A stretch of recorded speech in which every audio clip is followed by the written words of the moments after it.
Hello and welcome to another edition of Rayna Retirement. Matt McClure here with you alongside Rayna, of course. And Rayna, this is the topic of the day, of the year, of the decade, probably all of the upheaval that's going on right now in the federal government. Among federal workers, people are wanting to know, all of these different offers are coming out, and like voluntary early retirement and all of these other types of exits that people can make from their federal jobs right now. Sort of get through the weeds here and help us kind of navigate all of this so that our listeners and viewers can, make some educated decisions. You're exactly right, Matt. People are getting out of Dodge, left, right, center, up, down, front, all around. And we've seen things like this before, but we've not seen them with the fervor or vigor as they have been recently. And so a RIF is not new, a VERA is not new, a VSIP's not new. We've done these things over the course of decades past, but they're peppered in. They were just every once in a while. And now it is a true barrage and onslaught of, hey guys, it's time to go. And so there's things that people are wondering. What can I do? How can I go? What does it mean? We've got different offers like VERA and VSIP, and we don't want that to put you into VTAC. So we want to make sure we understand what that means and some of the options for you. So all these government acronyms, they all mean something. And once you kind of got an idea of what they mean, they're not so daunting when you hear them. So I want to go over three sort of concepts here. Well, really two, but they all work with retirement. So as a retirement specialist, my goal is to get people out of there the right way the first time. And usually that goes with standard eligibility requirements. But now with these offers, they're saying, hey, we're going to let you leave earlier, maybe without full eligibility, with some different versions of different requirements to retire, to be eligible to go sooner. So first of all, people say, well, let's just define some things, glossary of terms. So we talk about a RIF, R-I-F. That's a reduction in force. So we've got this big bucket of people working for the government, and we look and we say, ooh, we're getting a little heavy. We need to reduce the force because we're spending money that's either unnecessary or redundant or something like that. And so that's what's happening right now. They haven't done RIFs. Before they'll do a RIF, they will usually offer people to voluntarily kind of RIF themselves. And that will come in the form of either a VERA or a VSIP. A VERA is a voluntary early retirement authority offer. So the A is an authority, but they will then generate the VERO, which is a voluntary early retirement offer. And that says you can leave sooner, and we'd like you to go ahead and do it. And if you don't have full eligibility to retire, we're going to give you some extra ability to go. And sometimes they'll dangle a little carrot in front of you with a VSIP, which is a voluntary separation incentive payment. So there's your definitions. You've got VERA, VSIP, and RIF. And in general, they will give you the option to leave earlier before they start forcing it upon the employees. So what we've seen recently here, this is a 2025 moment, and we're coming after what OPM called the fork in the road, which is, hey, everyone in the workforce, if you want to go ahead and resign or retire or be gone by the end of the year, you go ahead and tell us, and we'll pay you through the end of the year, essentially is what they said. Politics aside, having just as a federal retirement specialist, that is the most benevolent offer I've ever seen ever in terms of full salary for originally was 8 months, but then they allowed it to go through December. But I mean, that's huge. That's way beyond the maximum for a VSIP, which is generally $25,000. So without further ado, let's get into the details on what a VERA is, because since some people took that fork in the road or the deferred resignation program, some of them accepted it, some did not. So the people who have not accepted that deferred resignation program, and they're still employees, they're still on the rolls, they have the government is still looking at the workforce and saying, oh, still too much. We still need to reduce it. So they're now offering people the incentive and the ability to retire early. So let me first show you what a VERA is. So by definition, it's there, they define it and they say, okay, we got too many people. We want to reduce the size. It's huge and we don't want it to be huge anymore. So there's your definition. It allows you to leave. What does it mean? This is just whoever's covered under FERS or CSRS and they're able to do it. Now, you've got different age and service requirements, which is kind of cool. All you need to be is 50 years of age with at least 20 years of credible service, or whatever age with 25 years of service. So I could be 43 with 25 years of service and I can retire. What does that mean though? People say, well, what's the calculation? What does it really do? Well, it means that that's civil service. We don't want that. It means that you just get the amount of years that you had. There's not going to be a reduction. They prevent you from taking a reduction. Usually, if you left with 25 years of service and you're not over the age of 60, you would have a reduction. And it's a hefty reduction too, 5% for every year that you're not 62. So good grief. If you're 57, which is the oldest minimum retirement age that exists, every year, 5% is 25% reduction forever and no supplement. The VERA says, I'm going to wave my magic VERA wand and protect you from a reduction. So let's pretend you had that 25 years of service and you retire. Rayna, how much money am I going to make? Okay, you're going to make a quarter of your high three salary. What's my high three salary? An easy way to think of it is last year's income, because it's an average of 3 years or 36 months, because you had a couple of, rate changes, probably 3 or 4 rate changes people can have in a 3-year period. So 25% of last year's salary. So let's say you made $100,000 last year, you're going to make $25,000 a year. Obviously divide by 12. There's your monthly amount. From that, you're going to deduct taxes, health insurance, life insurance, dental, vision, and a survivor benefit if you're married and want to leave them a benefit. So if you're doing the math, you say, where'd my money go? This is true. But it's a pension that many other people in the world don't get, first of all. And it allows you to exit the potential drama you're dealing with. And fear not, you have a 3-legged stool. So the second leg is what would be the supplement. You absolutely will get the supplement. But when is it going to start? It starts at your minimum retirement age. And of course, that's depending on your year of birth. But the oldest one is age 57. So if you're over 57, we know you're going to have the supplement straight away. If you're under 57, no supplement until you age in to whatever your minimum retirement age is. So people say, well, that stinks. I don't get no supplement. That's a bunch of bull jive. Well, it could be, but the benefit is, what are you probably going to do if you're not working at your current job anymore? Find another job. And the problem with the supplement is that it's subject to the Social Security earnings test. And that right now is $23,400. So how many jobs are you probably going to get if you just left a $100,000 job that are under $23,000? So the benefit to you is that you can make as much money as you want to until you start receiving the supplement. And then you kind of make the decision, would I rather make the supplement and get a little part-time job or keep my $100,000 a year job? And you teeter the totter and you make your decision.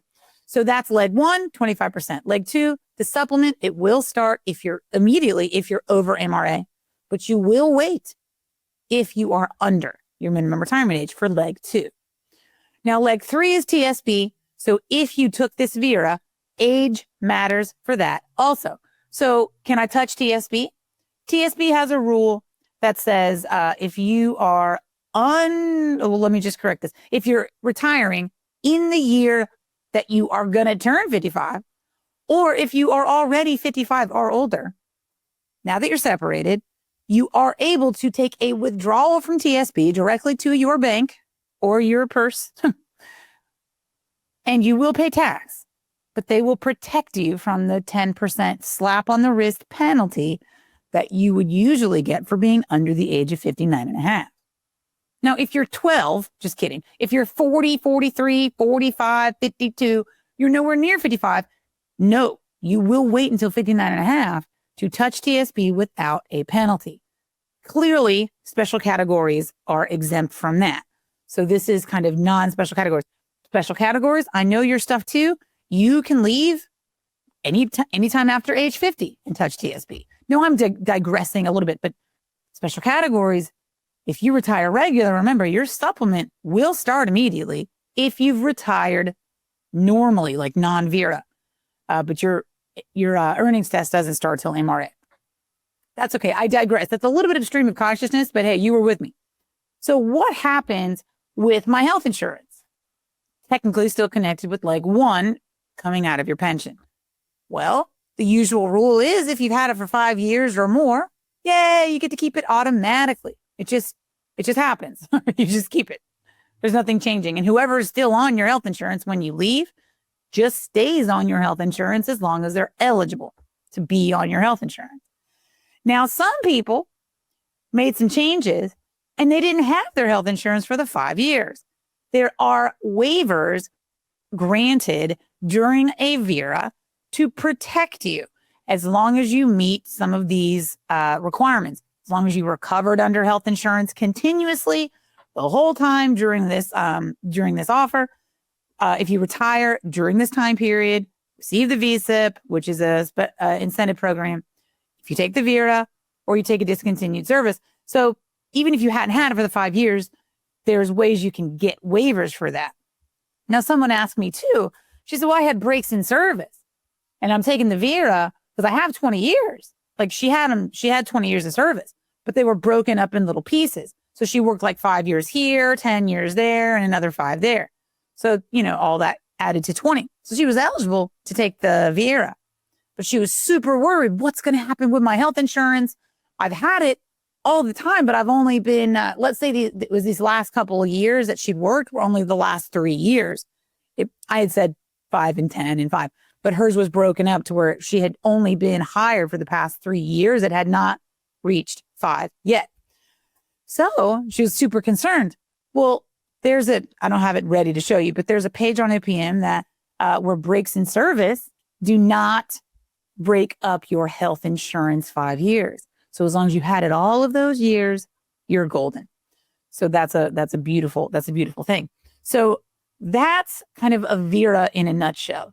No, this is me in a nutshell. Okay, I'm kidding. But you see what that means. If you're eligible to leave, like let's say you're 60 with 20 years of service and they offer a VERA, they're just offering you to go. They're saying, go ahead. You could have retired without a VERA. So a lot of questions are, but I'm already eligible. What do I do? You just retire if you want to. You don't need anyone's permission or extra special benefit to just retire. Now, the VSIP, what we're about to talk about now, that can be a true encourager for someone who is already eligible to retire to maybe take this next step and actually say sayonara. So that can make a big difference.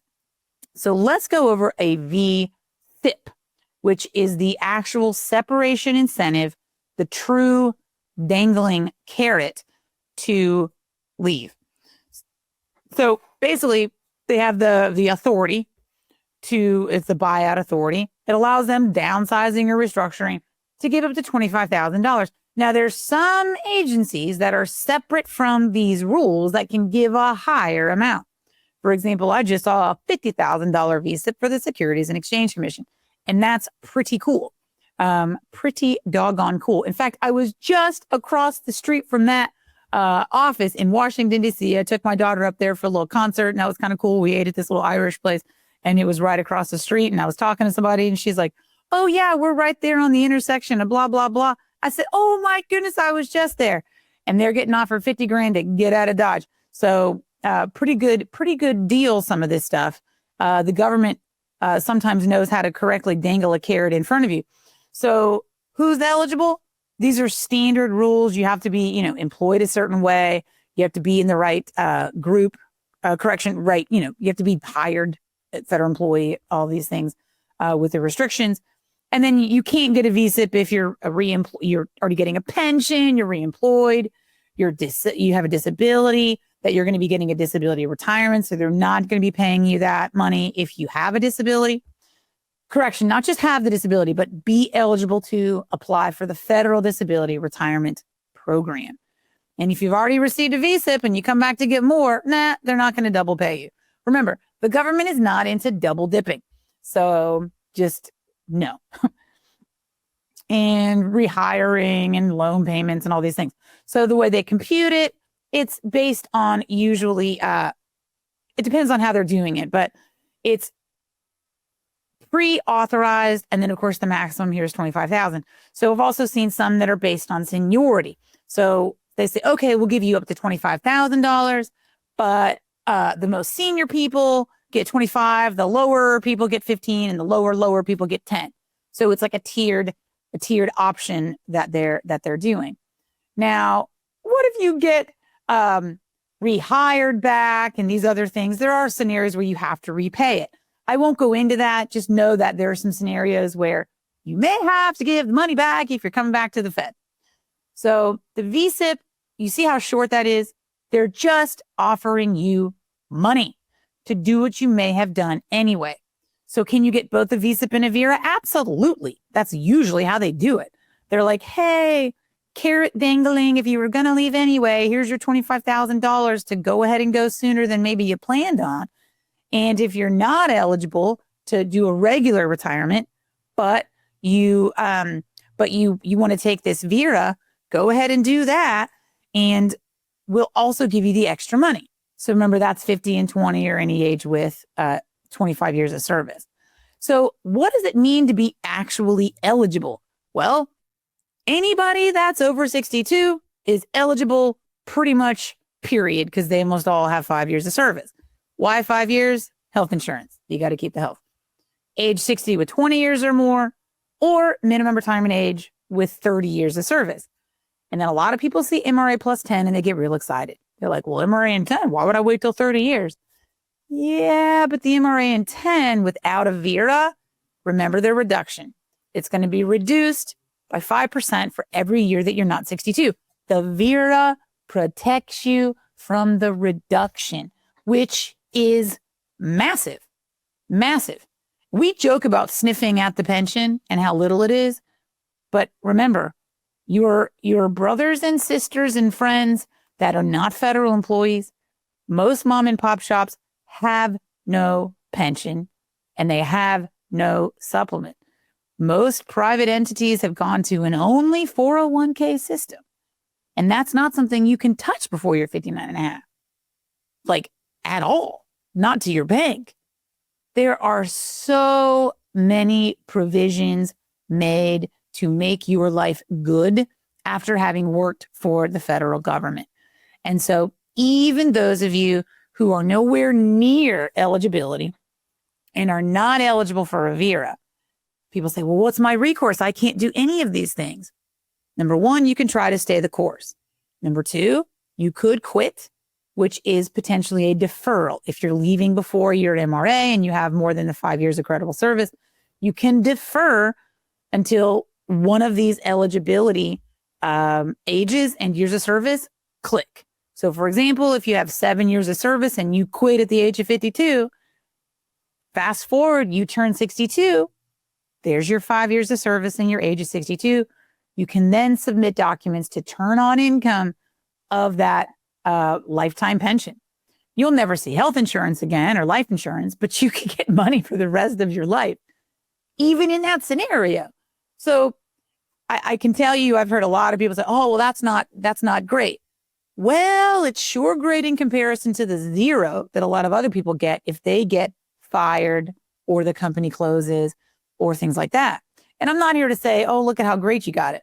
But I do like to offer a bit of perspective because many times things look bleak and they're not anywhere near as bleak as you think they are. Remember Eeyore in Winnie the Pooh, right? He's the only one that has the cloud over him all the time. And other people can see that the sun is shining. And he maybe just can't see it because his emotions are blocking his ability to see that. So I'm not here to be a retirement therapist. Sometimes I do put that hat on. But remember, you have recourse. There's always something you can do. And it may be the action is to quit. The action may be not right now. It may be later. It may be take the VERA, get out of Dodge and go do something else. But here's what's interesting. If you do quit, you can come back to the Fed and retire even later. There's a lot of benefits with what's happening right now for people. And I'm not to say it's all, bright-eyed and bushy-tailed, but I do believe there's silver lining to all of this. And the dust is going to settle and you're going to look around, periscope up and say, okay, it's not so bad. Many people will remain in their position. Many people will find one that they like better. Many people will start a pension and realize that they have a quality of life like they never thought could be possible. So reach out, let me know. My team and I are always ready and willing and able to help you navigate these waters. We do not charge to talk with you. There's no reason for that. And we can help you do the math, do the planning, do the documents to retire the right way the first time. Or if it's time to quit, we can help you understand what that means and what you want to do and not do after you separate. Either way, we look forward to talking with you soon and we'll retire you then.